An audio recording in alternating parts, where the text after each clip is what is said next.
Dear sirs and madams, I hope these dark days find you well. However, I, Laharl, am deeply concerned with the state of the Netherworld. I am well aware that unnecessary bloodshed is not your desire. Therefore, I am writing to propose a formal challenge. An event with my father's title at stake. The title of Overlord. The rules are simple. On Curse Day, in the month of the Adder, I shall journey to the heart of evil, carrying with me the official deed. The one who wrests the deed from my hand shall be recognized as the new Overlord. In the event that I reach my destination still in possession of the deed, I shall assume the position myself. To those with great ambition, I encourage you to participate. Sincerely, Prince Laharl.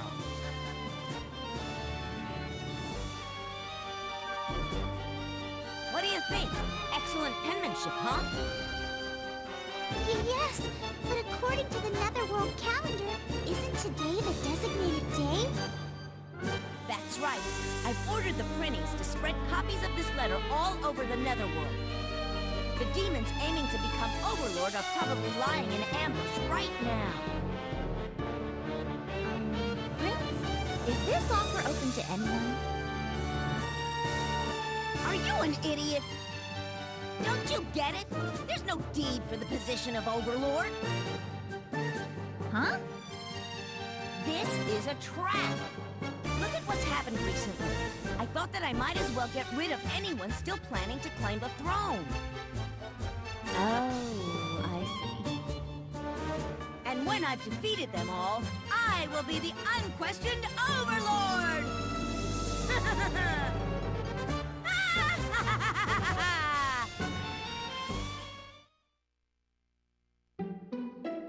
Episode 6, Laharl's Challenge.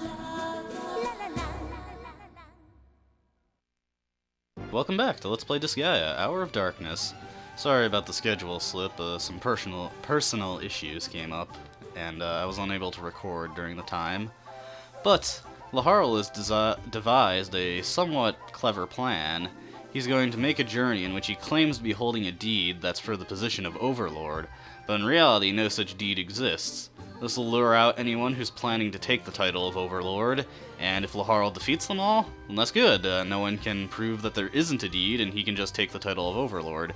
If he is defeated, well, there's no deed for the title of Overlord, so Laharl knows who to look out for at that point.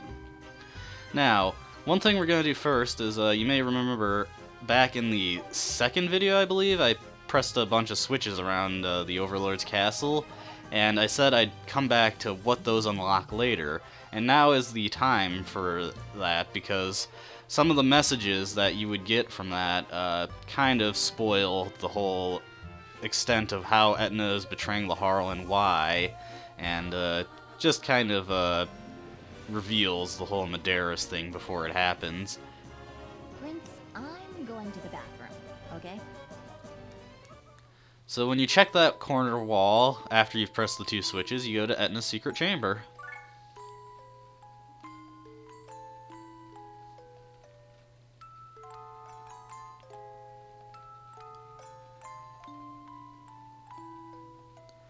So, it looks like Etna was hit with some selective amnesia when Medeiros stole her memories. She remembered who she was, what her position was, and who the people that were important to her were, but specific instances seem to have been stolen from her memory.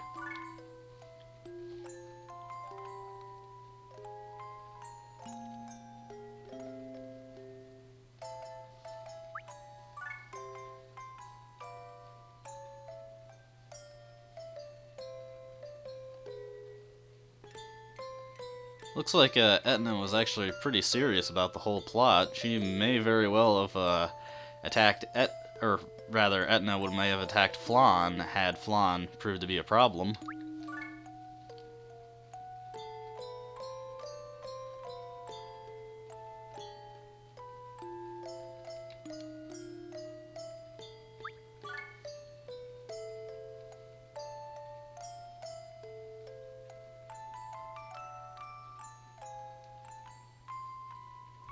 Looks like Etna was willing to also actually fight Laharl if Laharl got in the way.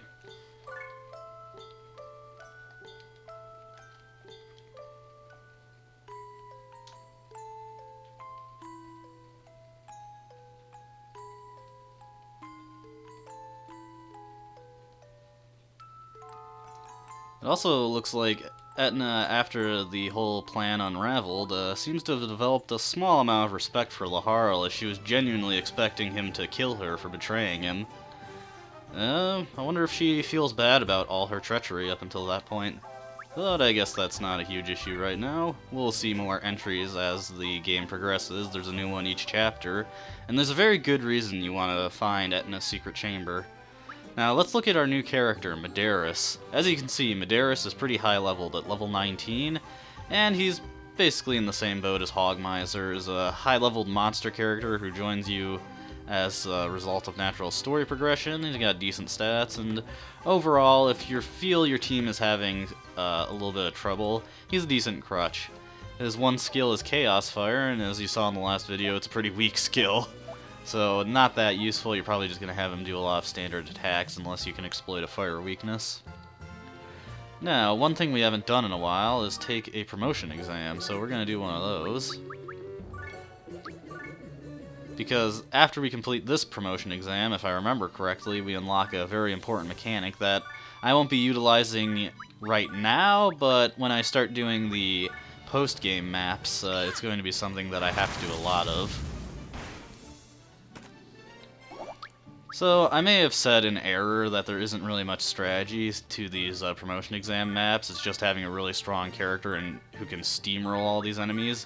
And while that is mostly true, you can make these a lot easier on yourself by staying out of the enemy's range so that they won't move in to attack you, and just use long-range attacks like Wind Cutter to peg away at them. One thing I also should point out is that if you fail a promotion exam by getting defeated, you don't get taken back to Overlord's castle, you do get a game over. They take their promotion exam seriously in this game. As you can see, Wind Cutter is a very useful skill. That huge amount of range it gives to the sword makes it, ironically, one of the best ranged weapons in the game. Pretty funny, honestly. After this game, the sword got heavily rebalanced because not only was it one of the strongest weapon types in the game, it's a very versatile and useful skill set. Just made it a lot better than all the other weapons. And there we go.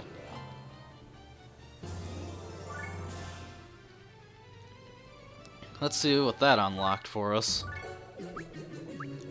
Okay, so we can improve our counterattack. If for 300 mana, Laharl can go from having 2 counterattacks to 3 counterattacks, which means he'll pretty much always counter at least once when he gets hit by a normal attack, and will probably follow up any counters that hit him after that. And here's the option that I was looking for, Transmigrate. Now, Transmigration is a mechanic that was renamed to Reincarnation for every installment after that, just for anybody who might be confused by what this is. When you transmigrate your character, they start at level 1, but the levels that they had in their previous, I guess I would say life, would be stored away, and they get additional points added to their base stats. As well, when you transmigrate, you can transmigrate to one of these different ranks and apply different bonus points. Characters like Laharl, who are not created characters, don't have any of these bonus points applied, so applying at the Genius level would give him 10 extra bonus points that he didn't have initially, and would make him much, much stronger than he was before. If I transmigrated Laharl right now at the Genius level, if I had the mana for it, and then got him back up to level 17, I'm not kidding in that he would probably be about twice as strong as he is now. Also, when you create Genius characters from the character creation screen, you have to get approval for Distinguished and Genius, but with Transmigration, you don't need approval for that. So that's a nice way to, like, create a weak character and then transmigrate them into a stronger character that you don't feel like getting approval for. Now, one thing that I'm probably going to have to do at some point is take my reserve characters and get a lot of money, because as you've noticed, like, even though I haven't been buying too much, I still don't have barely any money. Thankfully, come the next chapter, money's not going to be as much of an issue, but that's just something I'm going to watch out for, because I do want to upgrade the product ranks at the stores, because it's starting to, I'm starting to lag behind on my equipment.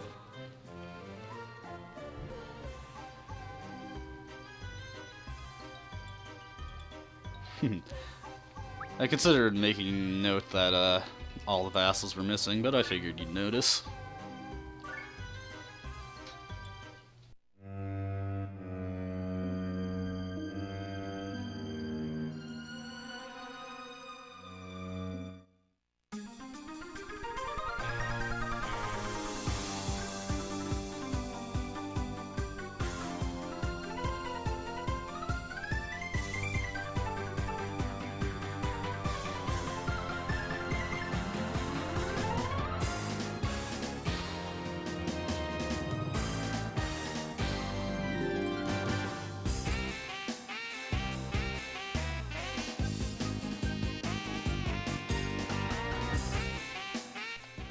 This is a fun little map, honestly.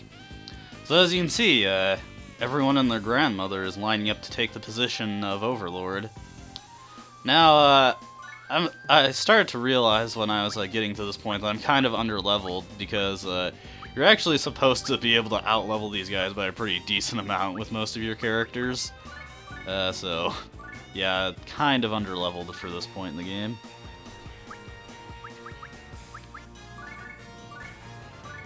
Anyways,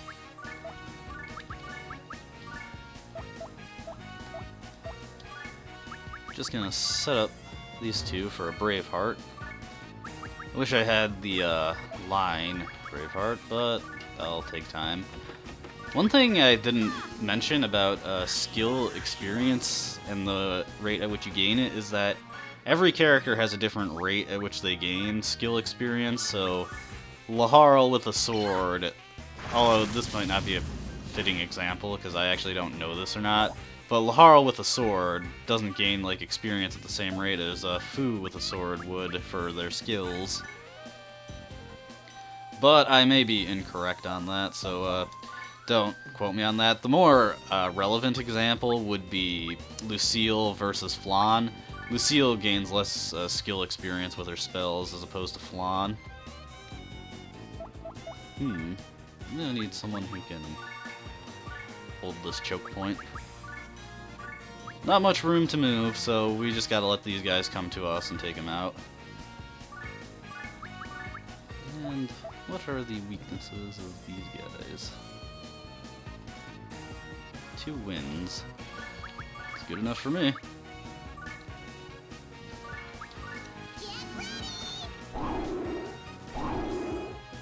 Ah, half damage bug. Just out of curiosity, his resist stat is 80. Yeah, like, this just goes to show how profound that bug can affect. Because 80, that's barely any resist, but he tanked that spell like you wouldn't believe.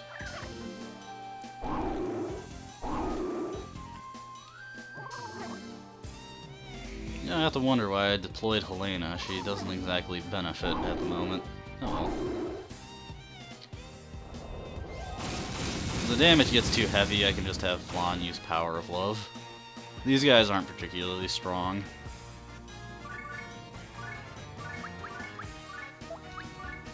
I want to do Hurricane Slash, because that would actually probably kill, unlike the Delta Split that I did.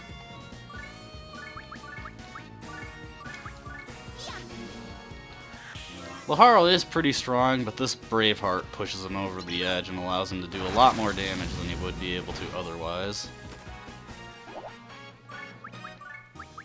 I was hoping Etna would be able to use Asteroid Drop, but she's just about 1 SP off, I believe. You know what, I am gonna have Flan use Power of Love. Because Helena took way more damage than I would have liked. And besides, it's a good chance to power up the skill.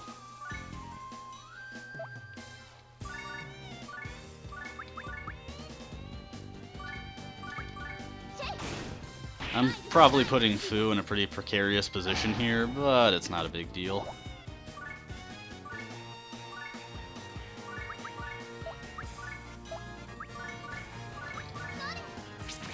Just for some assurance, I use Poison Arrow over the normal attack. I probably could have killed that guy with a normal attack, but Poison Arrow is stronger. And it powers up as you use it, so that's more incentive.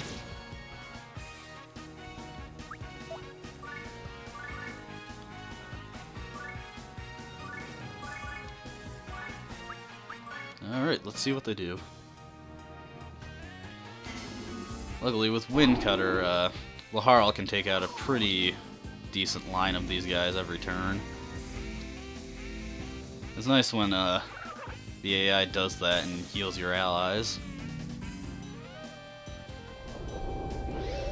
Thankfully, we're getting to the point where Hell Pepper is much less of a nuisance than it was previously.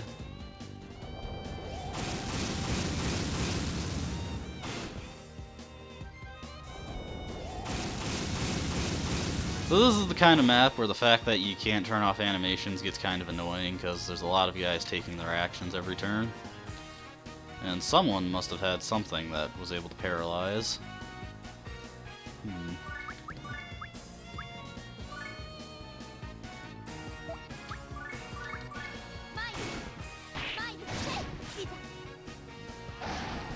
I really need to get my healer some levels, because I need that Espeweir spell really badly now. Lord, give me strength.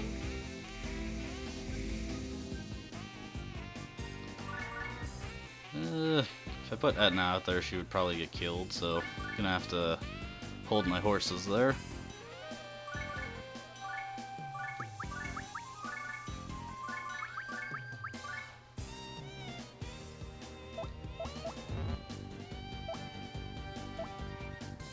And put Helena back in the base panel. Want to hit as many people as possible with, not people, I suppose, demons, but as many enemies as possible with Wind Cutter. Makes this go so much faster.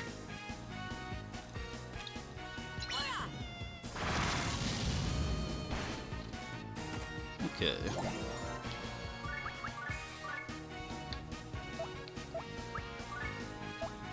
I suppose I could throw down a Dark Cannon to take some of these guys down, but then I'd have to deal with it after it's deployed. Maybe next turn.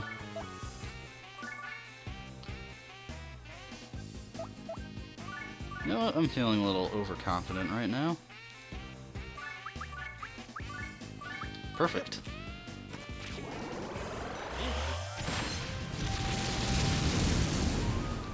I hope Spike's dodge activates pretty consistently here.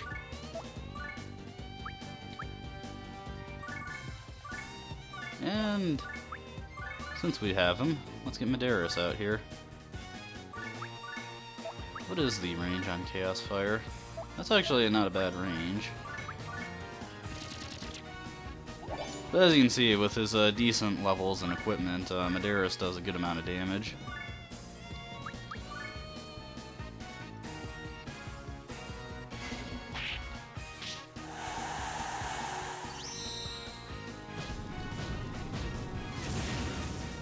So, since this is a bit of a long, tedious map, I suppose I can use this time to talk about maybe not things that'll come up in the future of this game, but stuff relevant to this game. So, I mentioned that this game has two other versions, the PSP version and the DS version.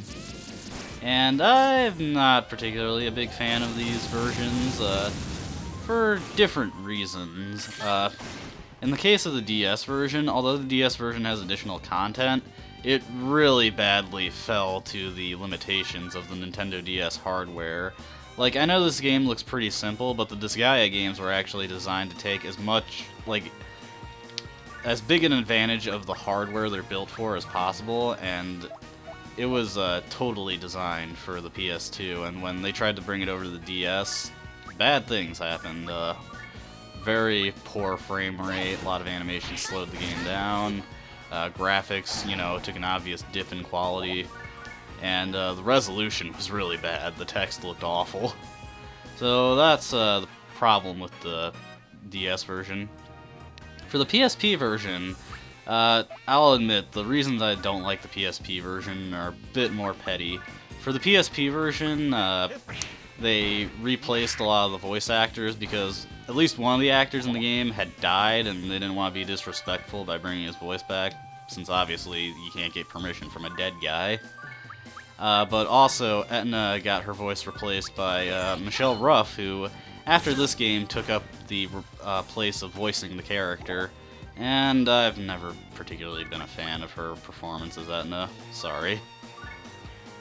I mean, otherwise, there's nothing too bad about the PSP version. It is a pretty faithful port. It does get rid of some of the stuff that was considered to be too powerful in the original Hour of Darkness. And it also had this pretty hilarious bug with a couple of the pieces of equipment. I believe there was a staff and a pair of glasses that had this really amazing bug where all the enemies inside of their item worlds would be like level thousands, or Laharl clones that are in the thousands of levels, and that was pretty funny. And they would also have ridiculous stuff like subdued arms masters that were like level 19,000 on them. Pretty funny.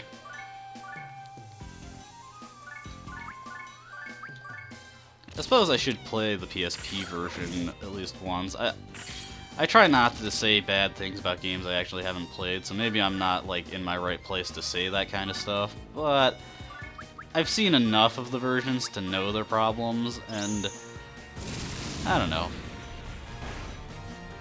Like, DS version has a couple extra bells and whistles, but the general experience is less good. I don't feel it would really be a good thing to play. And while the PSP version has a little bit of extra content, including some new characters and actually an additional story mode for Etna, I mean, that's interesting, but I already own Hour of Darkness, both for the PS3 as a PS2 classic and actual original disc for the game.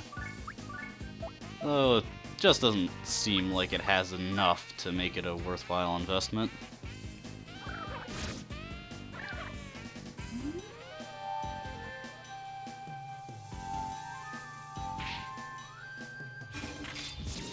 Speaking of Etna's voice in this game, I never brought this up, but I've not been able to find a reliable source that has stated who voiced her. Now, I've seen it said that it's Amanda Wynn Lee who voices Etna in this game, but I'm almost positive that is not the case because Amanda Wynn Lee did the voice clips for Etna in the DS version of Disgaea, and she sounds completely different, so I'm almost positive that she is not the voice. Hearsay says it's Kim My Guest, but I have not been able to find a reliable source for this.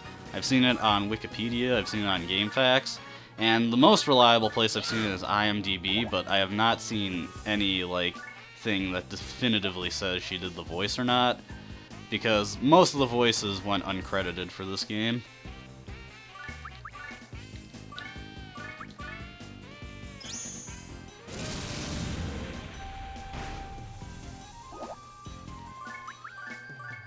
Sorry this map takes so long. I actually normally enjoy this map, but when I'm recording it, I realize that it's not the most exciting thing to watch since you're just beating up on fairly weak enemies. But it's almost over.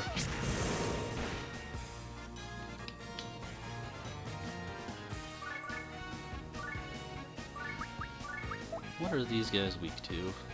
Wind, fire... We'll go with fire, since that guy's only neutral to it.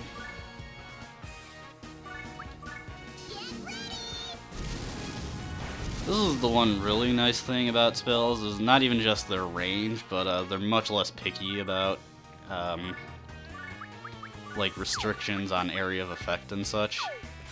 There has to be a pretty huge like height problem for a height problem error to pop up with the spells.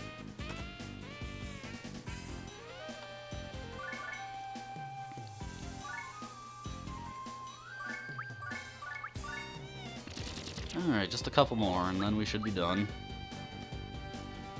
Unfortunately, I have a feeling this one map is gonna take up the rest of this video.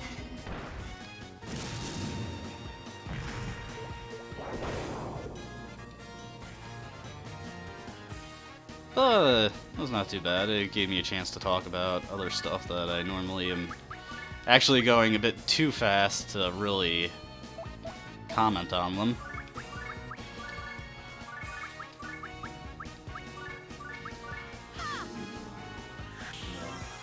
I suppose the one thing I should mention is that I said Medeiros and Hogmize are mostly just going to be like slot filler as crutch characters until I get the actual characters I plan to use.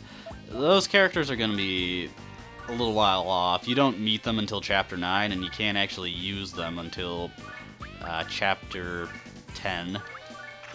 It's actually a shame that I counted up the number of maps in this game, and for just maps relevant to the main story, there are 61 maps, and they come in at the 36th map, I believe. So well after you completed a pretty good chunk of the game, which is a little bit of a shame, but the last few chapters of the game are pretty long, so it's not too bad. I should have checked to see if that guy was weak to ice or not. Oh well.